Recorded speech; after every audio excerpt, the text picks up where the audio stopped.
welcome back. You're still watching News Hub Extra. Now, only recently, the Independent National Electoral Commission, INEC, came under heavy criticism over discrepancies in data across its voters' register.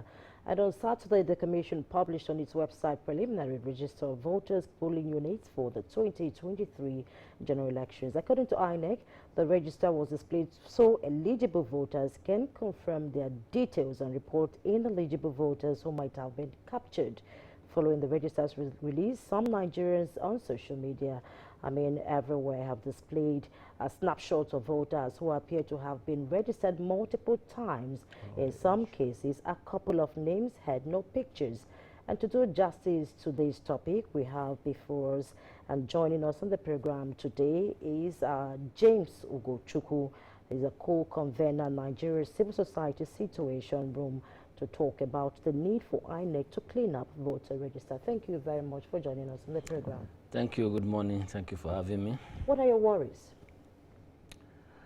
Well, my worries is Nigerians seems not to know that there are certain conducts that you engage in before the election that is punishable. And that is the issue you are just raising now. A situation whereby people still think you can register twice or have multiple registration in different locations so as to have double vote on election day is worrisome, in the sense that I don't even know how the person thinks is going to happen, because we have a system now that authenticates people based on your facial recognition or your fingerprints and all that, and it's even punishable by law if you are caught voting twice, right? So I don't know how they intend to do that, to vote 2 times in election days. Is it to vote in different polling units or to vote in the same polling unit 2 times or so? So it is worrisome, and I think it's something that INEC should be commended for, pulling out this double registration, cleaning up the register to pick up all these people. And of course, we still have the issue of underage voters. It calls to question the kind of people INEC puts to the field to conduct this kind of registration. It's either the people are very greedy in terms of trying to get something for themselves, because it's well spelled out the age range people should come should register for voting, which is 18 years. So for people to come and still be registering somebody below the age of 18 is something that is worrisome. And of course, the INEC has done well by saying that they're going to pick up to about 23 of their staff that have violated that law, that are going to be sanctioned accordingly, so which is commendable. So, in all this, I think the idea behind the display of the voter register is for claims and objection. Claims in the sense that, okay, want to authenticate that this register reflects the accurate data of people that have registered for this election. And of course, objection if you start seeing strange names within your locality, people that you know that they don't live in this particular locality, or maybe the person is diseased or something like that. So I think with this exercise that we close in less than some couple of days, it will go a long way in cleaning up the register. And of course, I'm very sure that INEC is going to make sure that these people that are underage voters, people that are not eligible to vote, people that registered twice or so, will be cleaned up. And for those that have registered twice, I think INEC should wear the stick. They should take them to court for violating the provision of the Electoral Act. But is that entirely a function of intention, and were they actually intentional in doing that? Because if you look at, take for instance, a couple of months ago, when the whole conversation about the campaign about going to register, the massive pool to go and register, there's certain persons, we discovered that some people had actually misplaced their voter cards prior to that time, and perhaps did not necessarily know that this is the implication of it. I mean, people were affected across that line. Personally, I don't think people were, not all of these persons were deliberately went to register with an ulterior motive, so to say. That, of course, you can't rule out. But then there are people who innocently went to register a second time, thinking that perhaps that's the only way they can replace they're missing voter cards and all of that? Well, I think this issue boils down to people not paying attention to happenings and announcements during the election era. You see, this document, you see, Electoral Act, it contains everything that you need to know. So now, you are saying something about ignorance, not intentional. The law doesn't listen to that. If you violate the law, you go for it. The law said that you should not register 2 times. So if you misplace your voter's card, INEC made available their registration portal then for you to even go online and apply if you have a defaced voter's card, or if your voter's card is missing, you know, or if it's lost or any of that anything of that nature, can go online, you know, and reapply. Or even if you want to transfer. As for instance, now some people register in a particular place, in a particular state, maybe they are now in Abuja. Instead of them applying for transfer, they go and register again. So INEC has a system that cleans up, I think they call it ABIS or so. They have a system that cleans up the multiple registration. So during this time, this is not the first time INEC is doing it. They started it since 2011. They duplicate the voter register, so that anybody that has double registration, they remove the person. So now, that question you are bringing is a function of people not actually knowing what to do, which is still not the it's not the fault of INEC, because they made all these announcements during the registration period, during the continuous voter registration period.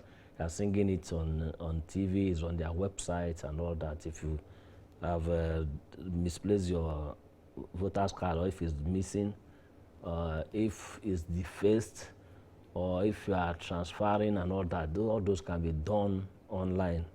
In addition to even having your pre-registration online before you go for physical data capture and all that, all those ones were done there. So, question of somebody doing it ignorantly, well, it's not. So there's absolutely no room for ignorance at all. It's not tenable if INEC actually want to start punishing people for that. So that's why it's very important for people to read the Electoral Act. In fact, before you go for 2023, this Electoral Act is very, very important. Read it. This is the Bible of the election. You know, you carry it after reading your Bible or Quran in the morning.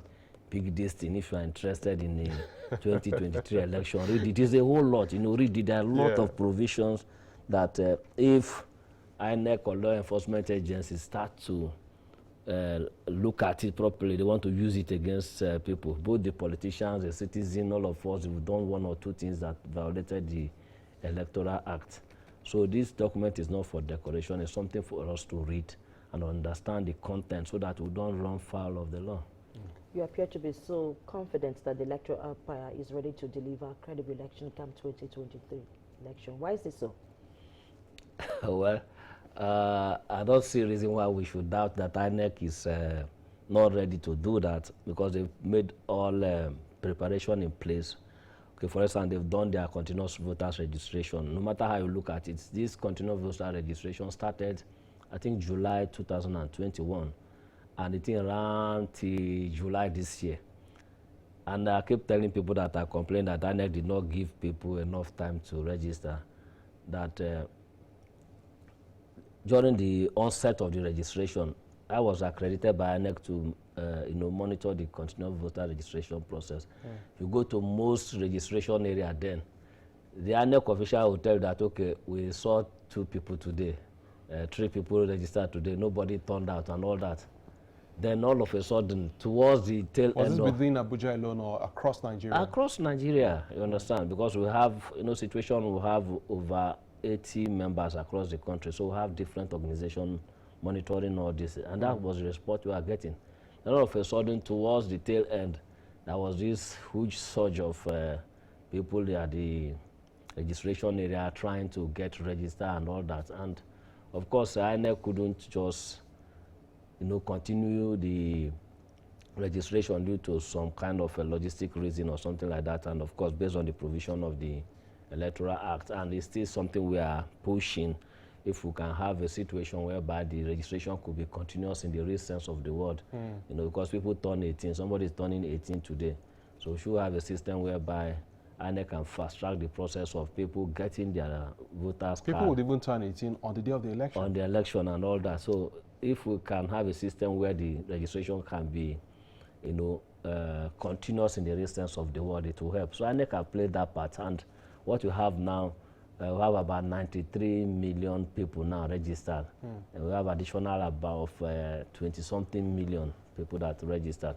Then the issue on ground now, the display of the register is still part of the preparation for people to know that they are eligible to vote, that their names are captured. Because they are excuse me, the extent of the voter register display is for you to know that, okay, my name is on the register. Now I'm ready to vote, or I'm qualified to vote. Of course, they even have portals where you can check your name if your name is on the register. So all these are part of the preparation. And of course, as it is now, INEC is training some of their staff and their ad hoc staff and all that preparatory to the election. INEC have made ready the bimodal voters accreditation system machine, which has been test run in some off-cycle election in Ondo, Ekiti, Osun, Anambra, and FCT. They've tested that. Yeah. They've tested the INEC result viewing portal and all that. And of course, there have been some kind of misgiving that if INEC is going to use all this technology, and of course, the INEC chairman earlier this week, they've already reassured Nigeria there's no going back in the use of technology. So with all this, I think INEC is ready. If anything is happening somehow, then it's something that the citizens need to start asking questions. Because remember, it's not only INEC that is responsible for this election. All of us are stakeholders. Speaking of stakeholders, sorry to interject. Let's look at, because we're running out of time, let's look at the culture of social media and what it's playing right now.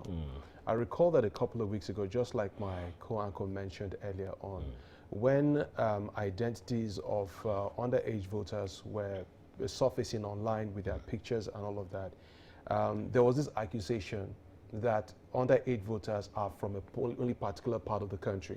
And then those from that particular part of the country and members of other political parties also went on that listing to check and also see and also confirm that there are also underage voters who may favor another political party, and that sort of accusation was going around. That for me, I think is sickening. I mean, we should be interested in expunging underage voters completely. But then, what role is social media playing in all of this? Is it overheating the polity or perhaps really educating people, as the case may be?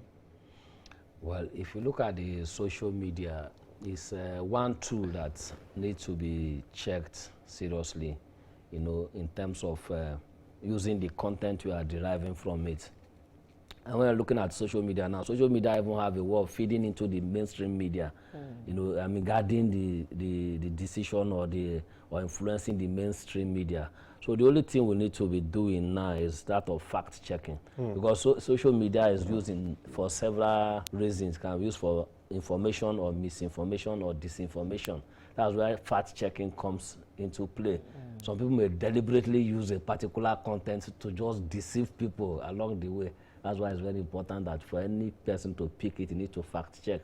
There are a lot of websites and other apps that you can use to fact check information. If it's pictured as what do you call it, an app you can use to you upload that picture and the app will tell you exactly where that picture was taken and all that. So when you see a picture of underage voters, the question you ask yourself is that, did somebody just deliberately line up kids with a voter's card to, use it to, pass the message of underage voting and all that? But in all, I think the most important thing is INEC has come out to say that, okay, we've cleaned up our register. We've seen some people that are underage voters. We've seen people that are registered twice. We've seen people that are already dead that don't supposed to vote and all that. So I think the content of social media is something we should not take into, especially they are sending us some kind of sensitive message. If any person can take it up, we should fast check if this is true. Because like a media station and all that, you can easily be sanctioned by NBC if you pass wrong information to the the public. Of course, and then of course in the social media too, they are not, the content can still be controlled because everybody has a social media handle, and those social media handle is registered with a particular name and all that that can be verified. So if somebody is spreading false information intentionally on social media, of course the authority can hold the person responsible. Okay. Okay, so this topic is quite an extensive one. We cannot exhaust it today, but what would be your last message to Nigerians as we prepare ahead of the polls, particularly regarding voters registration, display of voter registration, and registration of underage persons? How do we even sensitize the public the more? What will be your call on INEC? Well, the thing is, the success or failure of the 2023 general election lies in our hand. INEC is the fish. We, the Nigerians, are the water. If we don't give INEC enough water to breathe, then they won't be able to perform their duty. So everybody should play their oversighting role. The media should play their role. The citizens should play their role. The security should play their role accordingly, so that we can deliver a credible, free, and of course inclusive election when it comes to 2023. So the voter registration, voters information is being displayed as we speak. So people should go and check. If you see something that you don't like, raise it up with INEC. That's why INEC have hotlines and the social media handles and various such channels that you can use to reach them. So see anything in your community that you know doesn't tally with what's supposed to be, you flag it up with INEC. If INEC don't take it up, then you put it public that, okay, you escalated so and so issues to INEC and they didn't take it up. So we should not rely on hearsay or disinformation or fake news and start driving it to the next level. All we need to do is anything you see that you are not very sure, you can actually fact check it, and of course, you know, try to verify it from the relevant quarters. Thank you very much. So if you see something, say something. True, true. All hands must be on deck. We must get it right come 2023 general elections. Thank you very much, Thank you. Mr. James Ugochukwu, a co-convener, Nigeria Civil Society Situation Room. And that's how much we can take on today's episode of the program, News Hub Extra. And until we come your way, same time, same station next week, from me, it's a bye, and do have a lovely weekend. And from Mandana. Bye-bye for now.